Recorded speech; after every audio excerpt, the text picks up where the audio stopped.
Today we will be looking at the Rode Wireless Go 2. Let's get into it.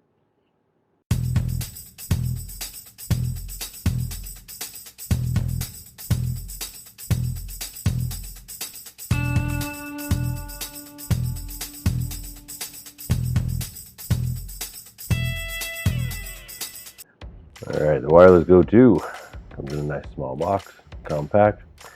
You can see it has 2 microphones and 1 receiver. So, box is nice, quick, clean. USB-C devices. Shows what we have in the inside the box. Like I said, 1 receiver, 2 transmitters. It has 3 fur wind shields. It has 3 USB-C cables. It has a TRS cable. Looks like it's a male-to-male, 3.5 millimeter. And it has a carry pouch. Dual channel wireless, so they don't interfere with each other. 3.5 million automatic, built-in microphone, digital transmission. So, yeah, good times. Let's get this open.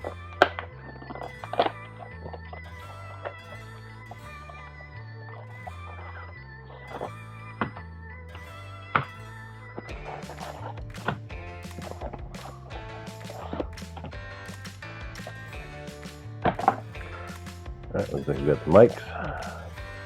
Looks like we got the case and the cables.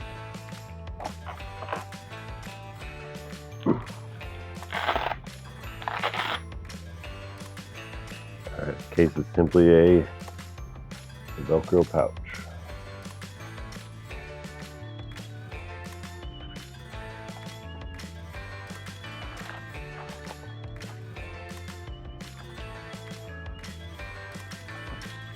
There you go. Got our 3 nice fur covers. Get all the wind, other things out of there. Get your desiccants. And our 3 pieces that are upside down. Smaller than I thought it would be. Guess I don't know what I thought it would be. Thought it would be a little different. We got the microphones, top 2 are microphones, the bottom one is the receiver. Here we have covers on it. Looks like an inspection number. Nice little belt clip.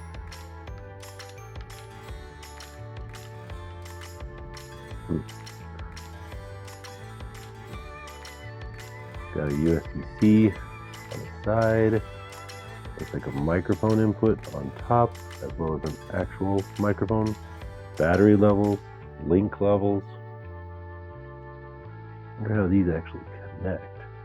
So if it lines up, there's 2 little notches there. To get all the fur out of the way, you can see those notches there. Line them up, and then follow the arrows. Almost like they designed it right there to be idiot-proof. They just didn't plan on this idiot. There you go. Now it is locked in place. It's stable. Pull the sticker off. It makes us pretty much official. That's cool. There's the Rode Wireless Go. What do we have on the receiver end? The receiver has a belt clip as well. Belt clip has a microphone, looks like a mute option. Channel 1 and 2, so you can probably see the connection between the 1 and 2 on the display. Line out, so you can feed it into another device, such as I have multiple options. I have a Olympus voice recorder that I usually use to record audio into. I haven't been using it for a lot of these videos, but that's just because I've been using my Insta360, as I'm videoing on right now, to be able to pull the audio directly, which has worked reasonably well. But now I want to get a little bit of distance away from the camera and when I'm walking around. So this will actually feed that information directly out to another device. USB-C, I'm not sure if that's the preferred method to get that information to go out. So that'll be fun to see. I'm not even sure what the button on the top is. Possibly a power button. USB-C would intentionally be to charge, is what it looks like on both devices. USB-C charging, possibly.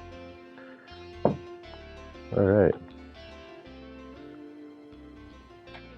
Let's see what we have in here. Oh, there we go. There's the TRS cable. That is a short cable. Here we have USB A to C, 3 cables. So I'm going to play with it a little bit, get it charged up, and see if we can do some audio tests. If anybody was wondering, it takes 2 hours to be able to get the Rode receiver and microphones charged.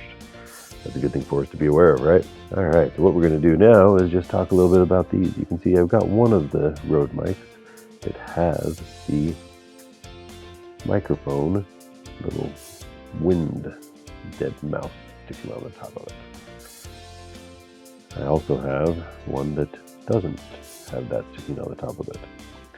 Now, be clear that these are just receivers. This is the microphone, this is the receiver. It has to have somewhere to go. So to be able to connect this into my camera that I'm using right now requires a different adapter, because these are using TRS connectors. We can tell that by having just the 2 black lines on there. A TRRS connector is like this microphone that has 3 lines. You can see the difference there. 2 versus 3. So they don't line up right, they don't work right, they don't send the right information. So my camera that I'm using right now, the adapter for that to plug in a microphone requires a TRRS, being the 3 pieces here. The TRS is what comes from is a type of connection that the wireless mic receiver uses. So in order to get this to communicate to that, I need to have an adapter to go from the TRS to the TRRS. So I've got one of those on order, so I can't go directly to my camera. So for testing purposes today, we're going to utilize my voice recorder. This voice recorder is quite nice. It has microphones left and right built in, very good quality. I've used it for a lot of years for a lot of different things. And the fun part is that we can then test it without anything just open. We can test it direct to each of these and test the difference between the microphones with the dead mouse on top. Obviously it's not a dead mouse, just the windscreen there, and the open. Let's give that a go.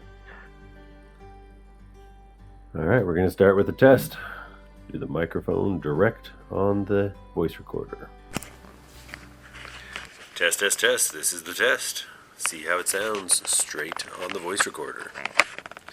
Now we'll continue this audio moving forward and just plug it into the microphone port. There we go. We are plugged into the microphone port, and you can see there's nothing happening because we're muted. Alright. We're going to start with the non-dead mouse. I know it's not a dead mouse, but the non-windscreen filter. One press is going to unmute. We can see that it's unmuted, and we can hear it. Ready to go, and test, test, test. Test, test, test. There we go, talking to it from behind the camera. Good times. Now, one other thing I do want to point out is the wind and the sounds of that. So, the ability to blow on it.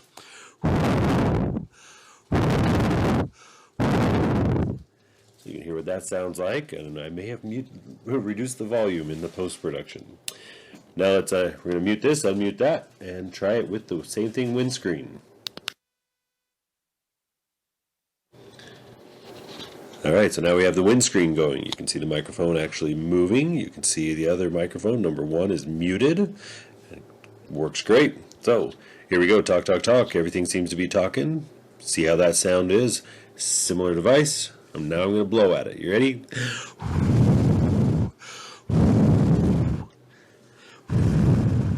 I can see on the readout that it didn't get up into even the red zone, so it definitely is different in what it does. But even more than just the actual sounds of someone blowing on the microphone, it also gives you the ability to have those sounds not overpower it. So while you're having a conversation using the mic for those voice or sound recordings, you're getting the sound, not everything else coming through. Mute that back up. All right, now we're back on the microphone connected directly into my camera. So hope that's been a nice descriptor of how a lot of this works. If you have any questions, let me know. I'll be happy to test out and play with anything that you want to try. For now, I'm just waiting for that other adapter to come in so that I can try using this directly into the camera. I can see opportunities for all of the above. Till then, have a good day.